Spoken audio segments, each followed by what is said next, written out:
All right, guys, today we are talking about 3D.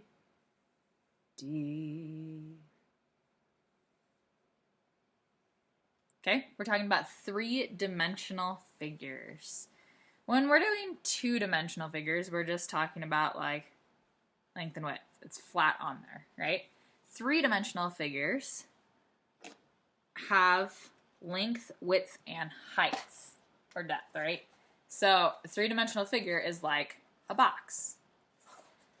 When we look at three-dimensional figures on a page, look something like this. They usually kind of look as if they're popping out of this. Sometimes you'll see these lines in them that are like dotted or dashed, and it's showing us if we could see through the object where those other lines would be. Okay? Let's get some vocab out of the way first. So we've got the face.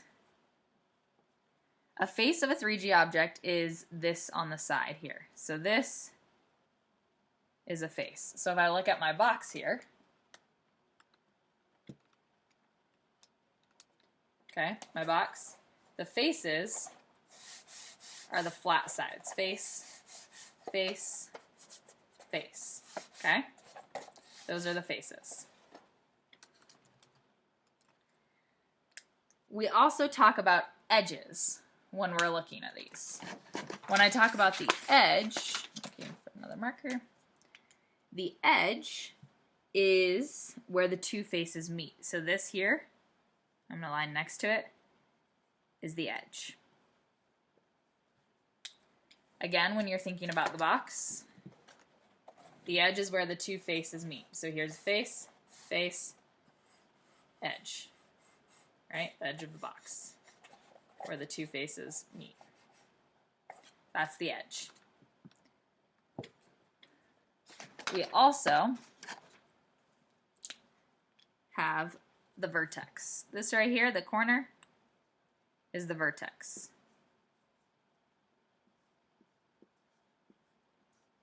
Sorry, my markers are kind of light. The vertex is the corner, where the edges all meet. Vertex, vertex, vertex. Okay? So that's the vocabulary you need to be aware of. The face, the edge, and the vertex. All right.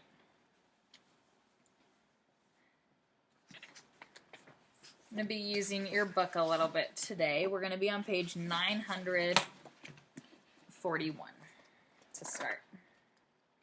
Go ahead and pause your video if you need to so you can get there. So this up here is what we just talked about, faces, edges, and vertex, which multiple we call vertices. So here I want you to look at this image, and we're going to describe what we see and what we know would be there. So as we look here, the figure has how many faces? Remember, each face appears here as a rectangle. Well, I can see 1, 2, 3 of them, but I also know if there's one here, there's another one in the back, 4. If there's one here, there's another one here, 5. And if there's one here, there's one under, 6. So I know that this has 6 faces that all appear as rectangles. So now let's think about the edges. I can see 1, 2, 3, 4, 5, 6, 7, 8, 9, 10, 11, 12. There's going to be 12 edges. Remember, we're having to think about where some of these are because I can't see this edge that would technically be back here, or this edge, or this edge. So we're having to imagine and think through what would be there if we had this suitcase with us. Okay, let's think about the vertices. 1, 2, 3, 4, 5, 6, 7, and that one that's hidden, 8. There are 8 vertices.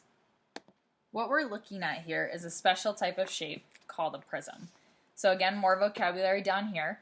Prisms, they're three-dimensional figures that have at least 3 faces that are rectangles. Okay? The top and bottom faces we call bases are congruent and parallel polygons. Then here, the figure above, this is a rectangular prism, this figure here, because the bases are congruent rectangles, and a rectangular prism has 6 rectangular faces, 12 edges, and 8 vertices, like we found here. Go ahead and turn, and we're going to look at a few different types of prisms. We've got the rectangular prism, like we saw with the suitcase. It has 6 rectangular faces, 12 edges, and 8 vertices.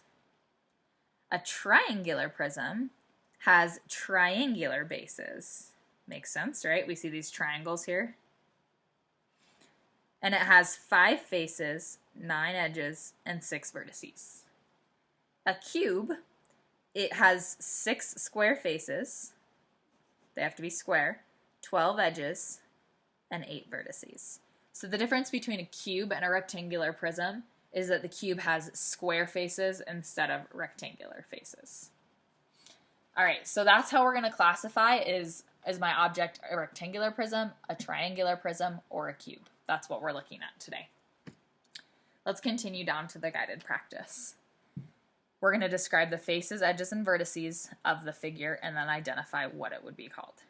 Okay, this has how many faces? Let's think through. It's got 1 here, 2, 3, 4, 5. It's got 5 faces. And the bases are congruent and parallel. So the top and bottom here, these are in the shape of what? Triangle. So they're triangular bases.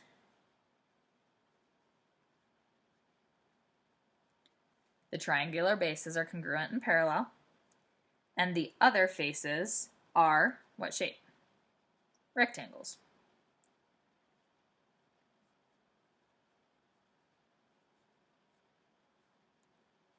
All right, now let's look at the edges. How many edges are there? 1, 2, 3, 4, 5, 6, 7, 8, 9. There are 9 edges. The edges that form the vertical sides of the rectangles are parallel here and congruent. They're also the same length.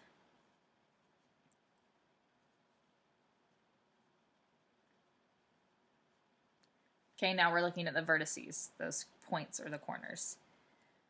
This figure has 1, 2, 3, 4, 5, 6 vertices.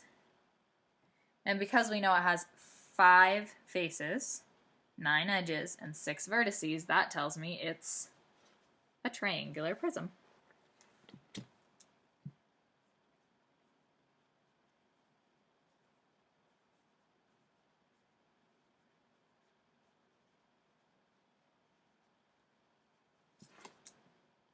Sorry, that was kind of cut off.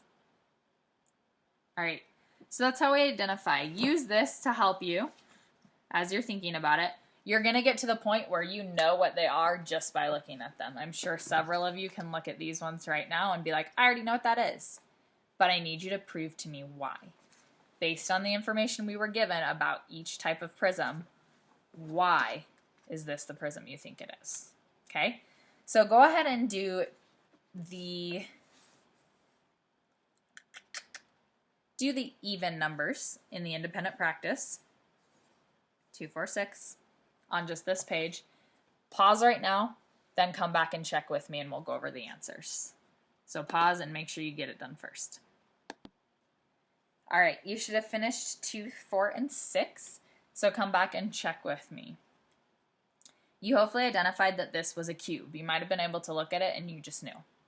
But you needed to prove it to me because it has 6 square faces, 12 edges, and 8 vertices.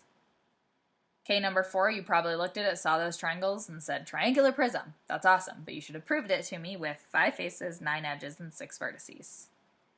On number 6, you looked at this building here, and you thought about it having 6 faces, 12 edges, and 8 vertices, which made it a rectangular prism. All right, you have an ALEKS assignment today, so make sure you go and work on that. You're going to do 12.7. And remember when you're working on that to shoot for 80% or better. That's an 8. 80% or better before you stop working.